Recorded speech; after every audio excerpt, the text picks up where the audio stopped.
Um, Firstly, I just want to say something that should be obvious. I try to leave the comment section open on my videos, but what I don't like is when people comment and they blatantly haven't listened to a video. So sometimes I do have titles that are a little bit, I suppose you could say, not clickbait because they're never misleading. They're always about the subject I'm talking about. But like anyone, I try to make titles that are eye-catching. Anyway, I don't want people commenting if they clearly haven't listened to what I've said. Fine if you disagree with me, if you've listened and you disagree with my position. But sometimes I get people saying, like, oh, you're saying all people are this, or they're just totally taking the wrong end of the stick, and it is irritating. So please don't do that. I'm not suggesting everyone does, but I've had it a few times and it's irritating. Anyway, I want to talk about just the general rise in UK society, but I think it can also be expanded a bit to Western society. I think it's growing in France. I think it's growing in Italy. The United States has had plenty of examples. I'm talking about the rise of extremism generally.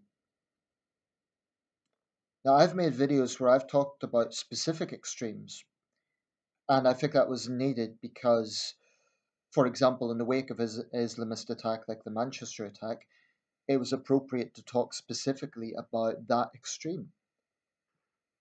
In terms of the body count, to put it crudely, Islamism still rises far above anything else in terms of violent extremism in the West. Well, at least within Europe. In North America, it's a bit different because there's a whole issue of spree shootings. Outside the very big example, of course, of September the 11th. But since then, outside that, the mass majority of deaths in the United States, um, in terms of mass shootings, has been from, frankly, white men. That is true. But in the European context, Islamism has been the major cause of violence, or the major cause rather of mass killings. But the way things are going, the far right neo-Nazi groups have the potential to catch up, and I find that deeply concerning because it's going to end up as a sort of sick competition over who can cause the most damage, and the rest of us are going to be stuck in the middle of it. So right now, those are the two sort of factions, the two ideologies that are getting the most attention: Islamism and neo-Nazism, white supremacism, blood and soil nationalism. It's difficult to put an exact pinpoint on those things. Far right, I think, covers all three, but neo-nationalism, blood and soil nationalism, white supremacism, those definitely come under far right. And what I find interesting is there are apologists for this. They get very triggered by that. You say far right, and they're like, "Oh, what is far right?" And they basically want to downplay it and deny it. I'll tell you what far right is. Look at the likes of National Action. They're a bunch of neo-Nazi thugs who formed in this country in 2013. Um, they're openly neo-Nazi in terms of their regalia, in terms of their ideology. Not open in terms of, they work in similar ways, ironically, to some of the Islamist groups. They change their name to try and avoid because they're the only far right group apparently that's been prescribed since World War II, which I find quite incredible. I would have thought the likes of the National Front and Combat 18 would have been prescribed. I read that somewhere earlier, and if that's true, that's pretty incredible.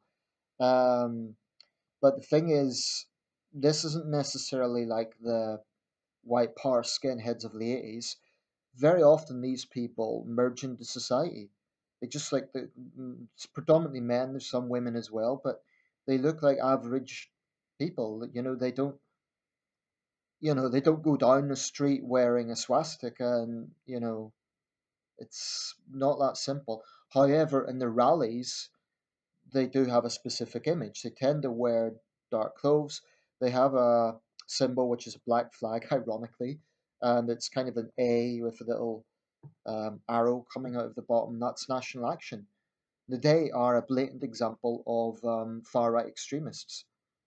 They're violent thugs and they are capable of terrorist offences. And we need to watch them very, very carefully. I believe they're just as dangerous as the Islamist groups. But it is right that there has been growing awareness of the Islamist groups because for too long, I believe the regressive left have turned a blind eye to them. And every time that that's been brought up, it's been like, oh, but they've got into an immediate whataboutery, like what about the white racists? The fact of the matter is, over the last sort of 10, 20 years, I would say the number one extremism in this country has definitely been Pan-Islamist.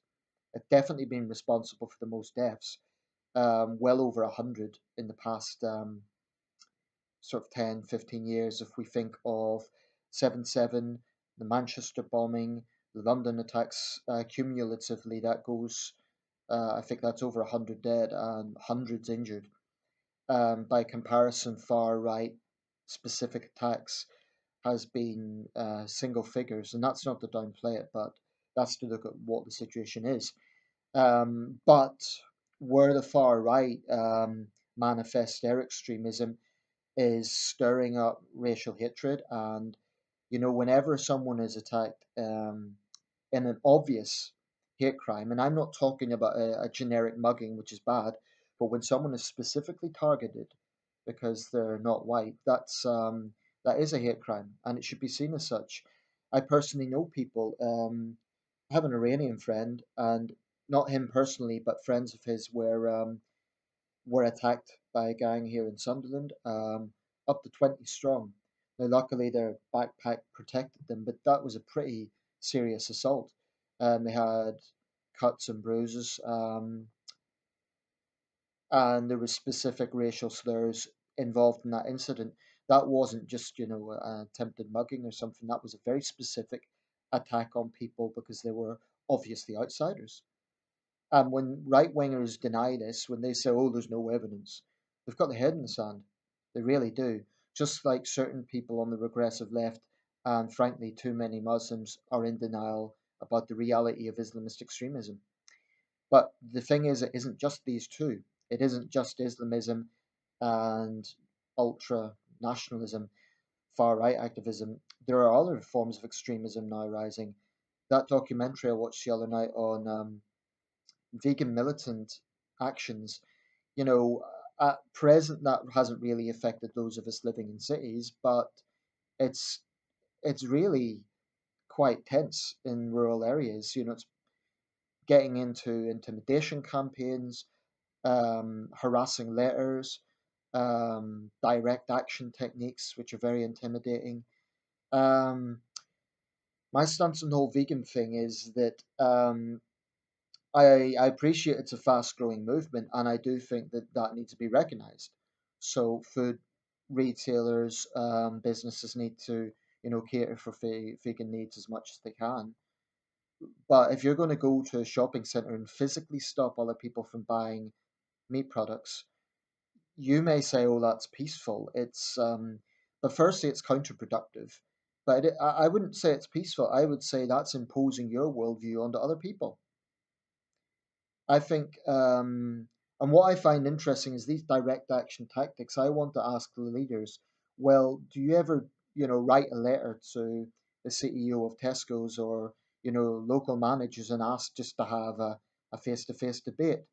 I think that would be the adult, reasonable way forward and try to find some sort of middle ground, i.e., they provide more vegan options, something like that. But you cannot impose violently, aggressively, and physically stopping other people from buying products is aggression, whatever way you put it.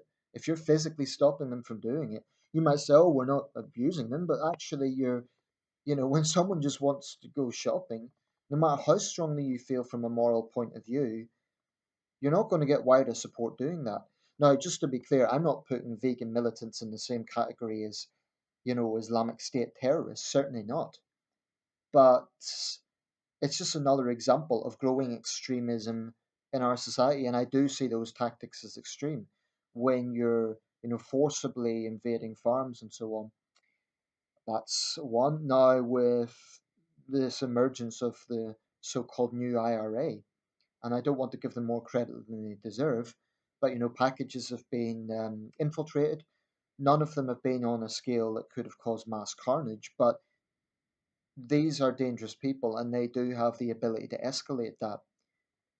Um, and now we're seeing extremists, people who are so angry about Brexit, so furious about the EU, that they're talking about direct action tactics, bringing the entire road system to a gridlock, and they're trying to replicate the Gilets Jaunes protests in France, which are manifested by some very ugly elements, extreme anti-Semitism and so on. And I'm not for a second saying that's hardline Brexiteers, but the point here is that there is just a general rise in anger, in aggressive tactics across the board, left and right, and I find it very concerning.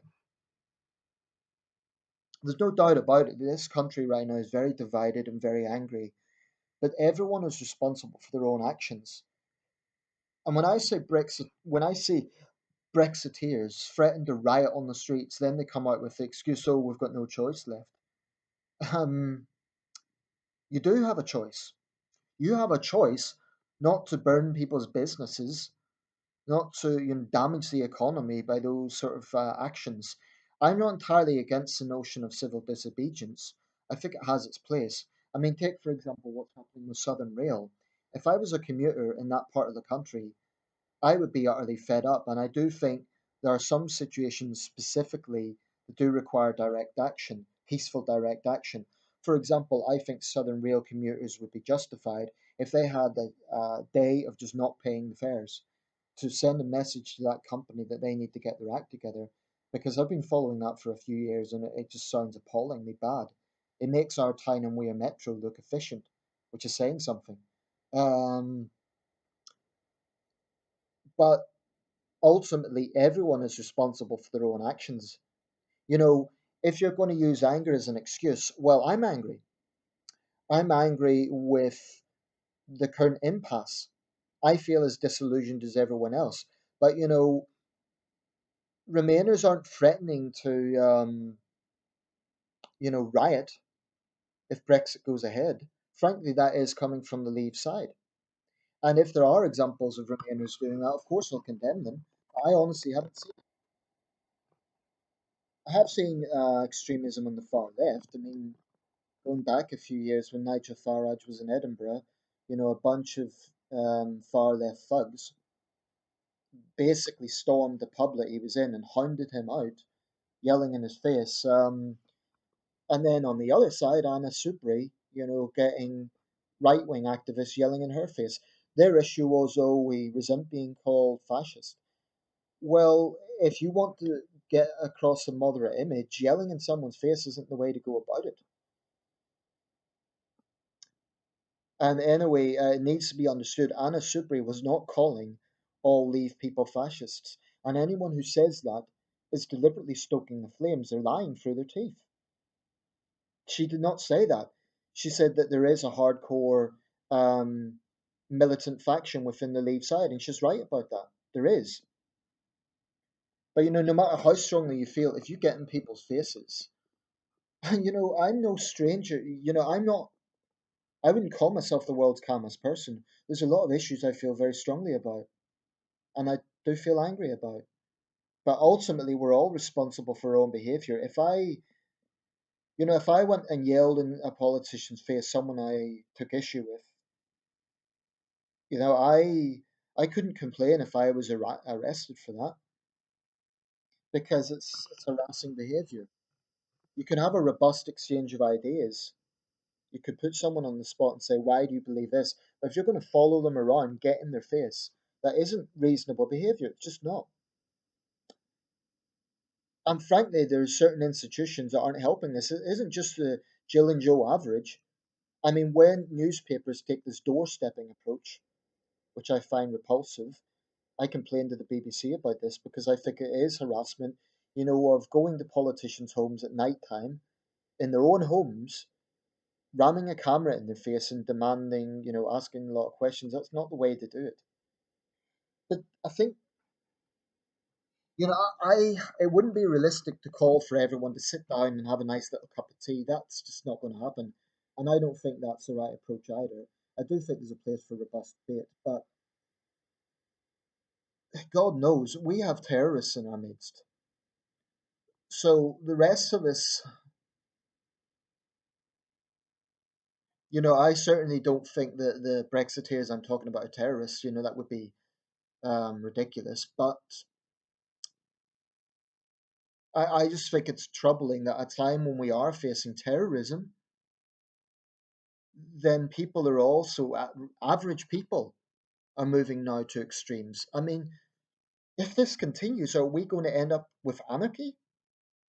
What's happening in France is appalling. And I know the French, rioting is kind of like a national sport there, but it just makes no sense to me. Why would you destroy your own communities? Burn someone else's car? I mean, there's nothing. I know there's this whole romantic notion of the French Revolution and all that, but law-abiding French people must be fed up with that. And I'm not the biggest fan of Emmanuel Macron. I think he could be very out of touch at times. I think he could be crass. So I can understand anger against him. But I remember, let me just give an example of this, right? I remember at the height of the austerity measures brought in by Cameron and Osborne around 2011, I was absolutely furious. I was furious about the way they were scapegoating people who couldn't defend themselves. I was furious about the way the Tories were treating claimants. Furious. Very angry. And this was just in the wake of the Great Recession when bankers were getting huge bonuses and so on. So the anger was very, very real. But as soon as that urban rioting broke out, I never made excuses for the rioters. I never said, "Oh, they're angry. They're angry at society's social divisions." They weren't. They were opportunists. And if you're going to throw a Molotov cocktail into someone's house, burn people out of their homes, you are a criminal thug. You belong behind bars. People like that deserve no sympathy. And when John McDonnell and others in the Labour Party made excuses for it, I thought that was absolutely appalling and showed why they're not fit for government.